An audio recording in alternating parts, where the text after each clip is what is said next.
হরে কৃষ্ণ। এখন আমি আপনাদের পড়ে শোনাব অষ্টম অধ্যায়ের অক্ষর ব্রহ্মযোগ থেকে 5 নম্বর শ্লোক। অন্তকালে চ মামেব স্মরণ মুক্তা কলেবরম যৎ প্রয়াতি স মদভাবম জাতি নাস্তি অত্র সংশয়।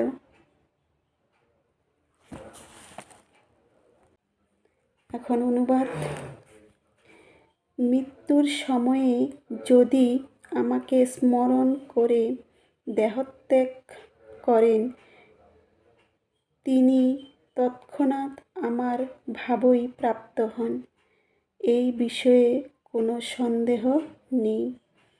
ভগবান এখানে বলছেন অর্জুনকে যে মৃত্যুর সময় যদি আমাকে কেউ স্মরণ করে তাহলে সে আমার ধামই প্রাপ্ত হবে, সেখানে কোনো সংশয় নেই, সেখানে কোনো সন্দেহ নেই। এই শ্লোকে কৃষ্ণ ভাবনামৃতের গুরুত্ব আরোপ করা হয়েছে। কৃষ্ণ ভাবনায় ভাবিত হয়ে দেহত্যাগ করলে তৎক্ষণাৎ ভগবত ধাম প্রবেশ করা যায়। কৃষ্ণ ভাবনায় ভাবিত হয়ে যদি আমরা সব সময় কৃষ্ণ ভাবনায় কৃষ্ণের কথা ভাবি, তাহলে আমরা সেই অবস্থায় যদি আমরা দেহত্যাগ করি তাহলে তৎক্ষণাৎ আমরা কী করব? ভগবত ধামে প্রবেশ করব।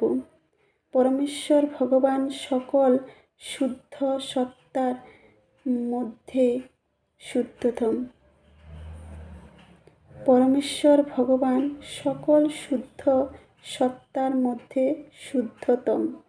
সুতরাং নিরন্তর কৃষ্ণ ভাবনায় মগ্ন থাকলে শুদ্ধ সত্তার মধ্যে শুদ্ধতম হয়ে ওঠা যায়। আমরা যদি সবসময় ভগবানের নাম কীর্তন করতে থাকি তাহলে আমাদের মধ্যে কোনো হিংসা প্রবেশ করতে পারবে না।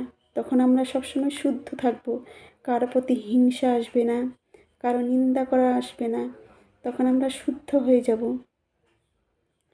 এখানে স্মরণ শব্দটি খুবই গুরুত্বপূর্ণ।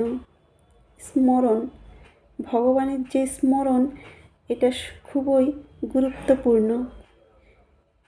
যে সমস্ত জীবেরা অশুদ্ধ, যারা কখনো ভগবত ভক্তি সাধন করেনি, যারা কখনো ভক্তি করেইনি, তাদের পক্ষে ভগবানকে স্মরণ করা সম্ভব নয়। তাদের পক্ষে ভগবানকে স্মরণ করা কখনো সম্ভবই না। তাহলে তারা কিভাবে স্মরণকালে ভগবানের নাম স্মরণ করবে? তাই জীবনের সূচনা থেকেই কৃষ্ণ ভাবনার অনুশীলন করা উচিত। তাই আমাদের জীবনের শুরুর থেকেই, মানে ছোটোর থেকেই কৃষ্ণকে কীভাবে ভালোবাসতে লাগে, তার কীভাবে পূজা অর্চনা করতে লাগে, তার কীভাবে মালা জপ করতে লাগে, এগুলো সব কিছুই আমাদের ছোটোর থেকেই অভ্যাস করতে লাগে। আর এগুলা করা শিখাবে কে? আমাদের মা বাবা। তার জন্য আমাদের সাধু পরিবারে জন্ম নিতে হয়, যাতে আমরা ছোটোর থেকেই কৃষ্ণ ভক্তি করতে পারি। জীবনের শেষে সার্থকতা অর্জন করতে হলে শ্রীকৃষ্ণের স্মরণ অপরিহার্য। সেই জন্য শ্রীকৃষ্ণকে মনে রাখতে হলে সর্বক্ষণ অবিরামভাবে হরে কৃষ্ণ মহামন্ত্র, যেরকম হরে কৃষ্ণ কৃষ্ণ কৃষ্ণ হরে হরে, হরে রাম রাম রাম হরে হরে, এই কীর্তন সব সময় আমাদের করতে হয়। শ্রী চৈতন্য মহাপ্রভু উপদেশ দিয়েছেন যে প্রত্যেকের তরুর মতো সহিষ্ণু হওয়া উচিত। তরুর মতো সহিষ্ণু হওয়া উচিত। তরবীর সহিষ্ণুতায় যে ব্যক্তি হবে কৃষ্ণ কীর্তন করবে, যে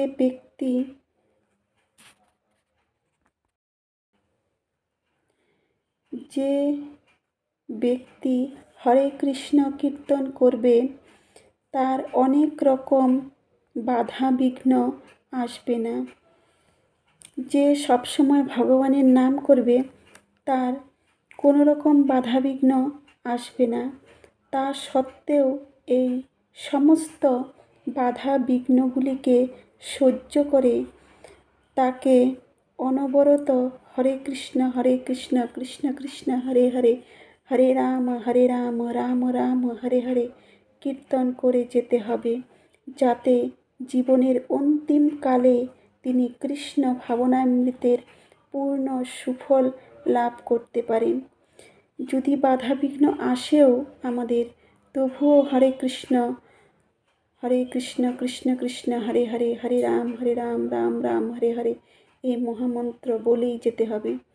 তাহলেই আমরা অন্তিমকালে ভগবত ধাম প্রাপ্ত হতে পারব আর আমাদের সুফল লাভ করতে পারব।